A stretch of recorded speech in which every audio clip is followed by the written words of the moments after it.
Hey everyone, welcome back to the channel. Today we're diving deep into one of the most iconic names in global finance, Mastercard, ticker symbol MA. This isn't just a quick overview. We're going to walk through the business model, the revenue streams, the earnings, the balance sheet, a full SWOT analysis, recent performance, and what the numbers say about its intrinsic value. And of course, I'll give you my honest take at the end. Let's get into it. Mastercard is a company that needs very little introduction. It's a technology company at its core, processing transactions and providing payment-related products and services across more than 200 countries and territories. It's headquartered in Purchase, New York, and was founded way back in 1966. The company operates under some of the most recognizable brands in the world: Mastercard, Maestro, and Cirrus. With a market cap of over $433 billion and a stock price hovering around $491, this is a heavyweight in the financial services sector. Let's zoom in on the company profile. Mastercard is led by CEO Michael Miebach, and it employs about 3,300 people globally. It sits in the financial credit services industry, which is part of the broader financial services sector. The company's beta is relatively low at 0.76, meaning it's less volatile than the overall market. That's a key characteristic for a lot of income-focused or stability-seeking investors. The dividend yield is modest at about 0.66%, but the real story here is the growth and the cash generation. Mastercard's revenue is split into two major segments. For fiscal year 2025, the payment network segment generated about $19.48 billion. That's the core business: transaction fees, switching fees, and cross-border volume fees. The other major piece is value-added services and solutions, which brought in $13.32 billion. This includes things like analytics, cybersecurity, loyalty programs, and consulting services. That's the higher-margin, faster-growing part of the business. Geographically, the Americas contributed $14.4 billion, while international markets, which includes Europe, Asia, and the rest of the world, came in at $18.75 billion. So over half of their revenue comes from outside the U.S., which gives them a truly global footprint and diversification. Now let's look at the earnings. The financial performance here is absolutely stellar. In fiscal 2025, Mastercard reported total revenue of $32.79 billion. That's up from $28.7 billion in 2024 and $25 billion in 2023. The growth trajectory is clear.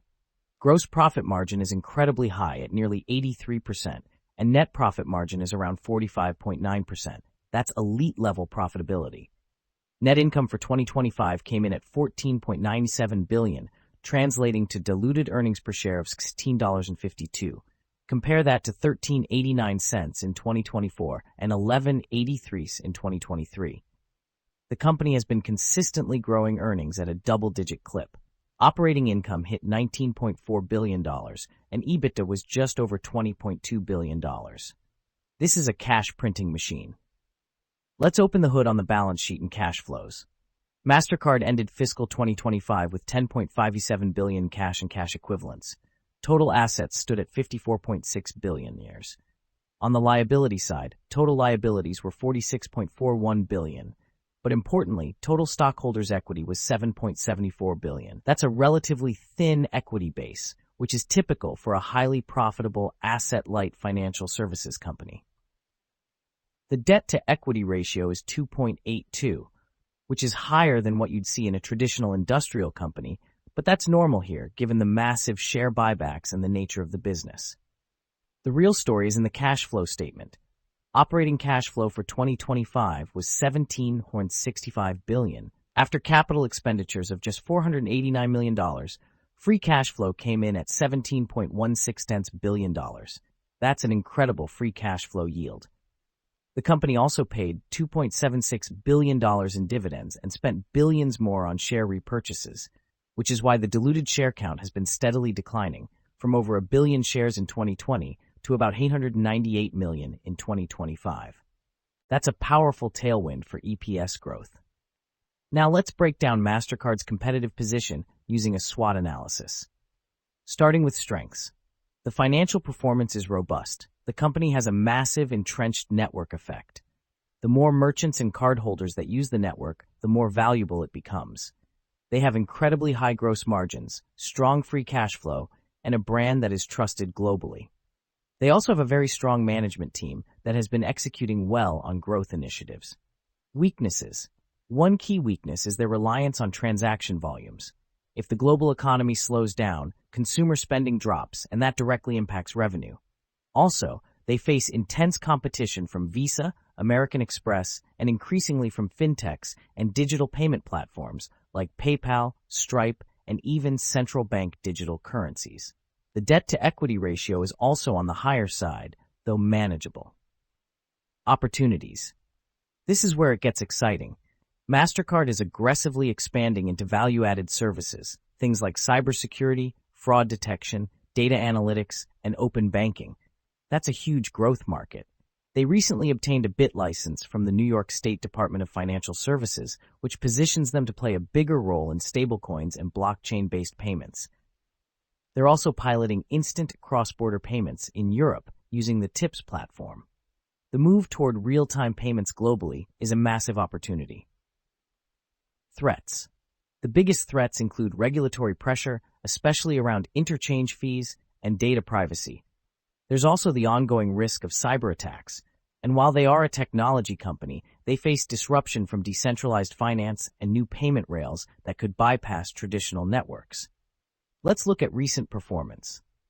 Over the last week, Mastercard stock is down about 0.7%. Over the last month, down 1.2%.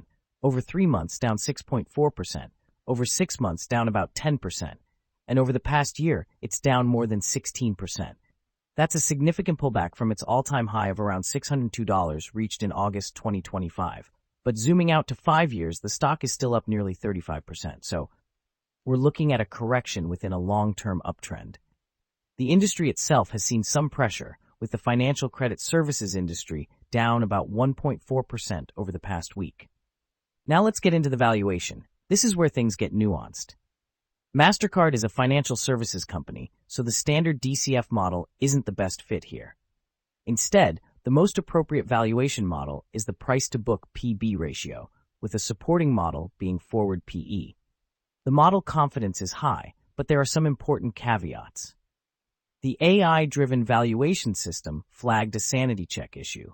The raw PB model alone spits out a fair value that is far below the current price, essentially valuing the company based on its book equity, which is small relative to its earnings power. That's not very useful for a high return on equity business like Mastercard. So the system applied an override, adjusting the target PB multiple upward to about 4.5 times book value. That brings the primary leg fair value to roughly $550 per share. The supporting forward PE model, using a target multiple of 25x forward earnings, which is a discount to its historical average of 35x, but reasonable given current interest rates, yields a fair value of about $570. The blended headline, after reconciliation, lands around $525 per share. So, what does that mean? The current price is around $491. The blended fair value estimate is approximately $525, which implies about 7% upside from here. The system also calculates a 5-year Kiegler base of about minus 10%, which is a bit misleading because that's based on the raw, unadjusted model. The more economically plausible view, using the adjusted multiples, suggests a fair value in the $500 to $550 range. What drives this valuation? First, the forward PE compression.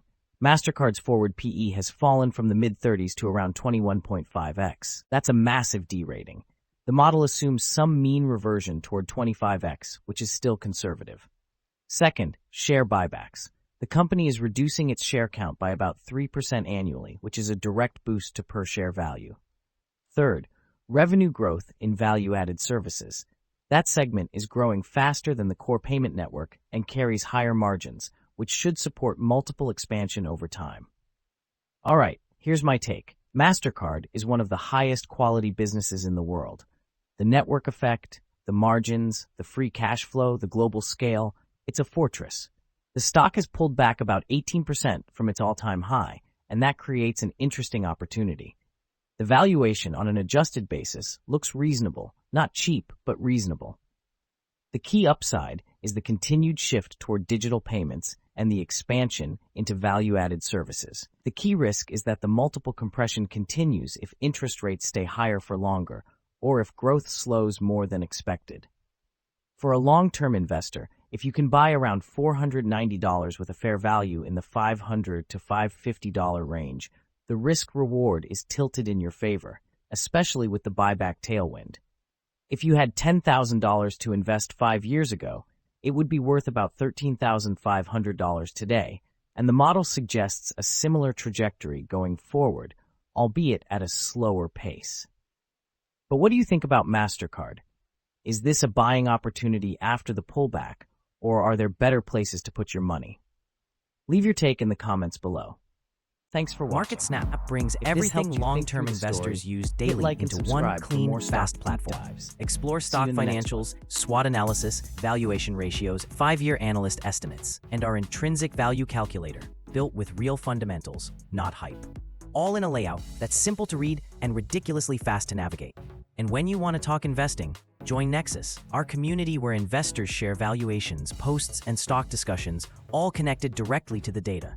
Use our Stock's Intrinsic Value Calculator to run and save real valuations with no spreadsheets. Share your analysis and valuations with others in the Nexus community. Get daily market summaries in video, audio, and article formats. Track the market with our earnings, dividend, and economics calendar. Our homepage gives you a real-time market overview with interactive heat maps, top market movers, and major index performance at a glance. Track daily performances, discover the most active stocks, and analyze performance across different timeframes, from weekly to yearly trends, and see which industries are leading or lagging. It's free to create an account, with optional access to premium forward-looking data. Try it now at MarketSnap.com and invest with clarity, not noise. That's a wrap for today's stock market summary from MarketSnap. Thanks for tuning in, and make sure to stick with us for daily updates and deep dive SWOT analyses to keep your investment strategy sharp. Whether you're navigating short-term turbulence or building wealth for the long haul, we've got the insights to help. See you tomorrow.